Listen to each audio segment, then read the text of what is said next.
Opposition इत्तेहाद तहरीके तहफ़्फ़ुज़ आईन पाकिस्तान ने 27वीं तरमीम के खिलाफ मुल्कीर एहतजाजी तहरीक के सिलसिले में आज पार्लियामेंट हाउस के बाहर एहतजाज किया।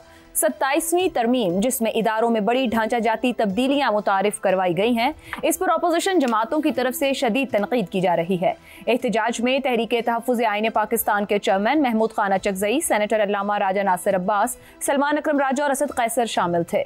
27वीं तरमीम की मंजूरी के बाद मुल्क के कानूनी और सहाफती हलकों में दिलचस्प बहस चल रही है कि क्या 27वीं तरमीम के खिलाफ 2007 की तरह की वुकला तहरीक चल सकती है। किसी भी तहरीक की कामयाबी या नाकामी में उस वक्त के मारूजी हालात का सबसे बड़ा दखल होता है।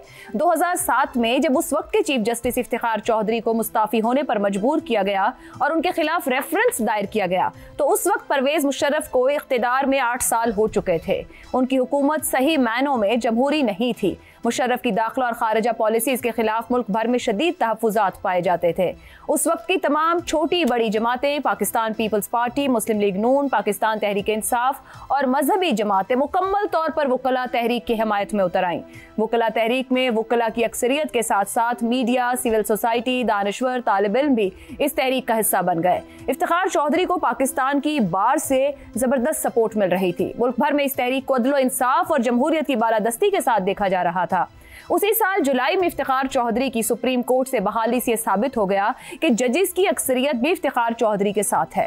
नवंबर 2007 में मुशर्रफ की इमरजेंसी और पीसीओ से फिर अदलिया की आज़ादी सल्ब हुई, मगर मार्च 2009 में सियासी दबाव पर पीपल्स पार्टी हुकूमत ने जजेस को बहाल कर दिया।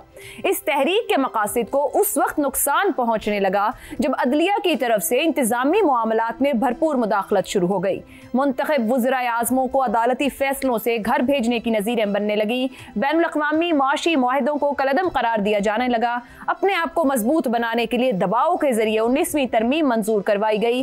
अपनों को करप्शन पर रिलीफ मिलने लगा और दूसरों के खिलाफ जरूरत से बढ़कर सख्त रवैये इख्तियार किए जाते रहे। अदालतों में केसेस के बैकलॉग में इजाफा होता रहा और सो मोटोज भी बढ़ते रहे।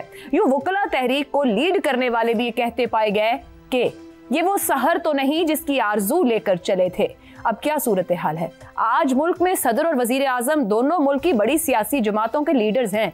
आज किसी जज पर इस्तीफे या रेफरेंस के लिए दबाव नहीं है। 27वीं तरमीम एक मुंतखब पार्लियामेंट ने मंजूर की है और सबसे बढ़कर 2007 के तजर्बे के बाद सिविल सोसाइटी और अवामी हल्के भी क्या अपोजिशन इत्तेहाद के नारों पर यकीन करेंगे? तो फिर ऐसे में बड़ा सवाल यही है कि 2025 के मारूज में 2007 जैसी तहरीक की गुंजाइश निकल भी सकती है या नहीं।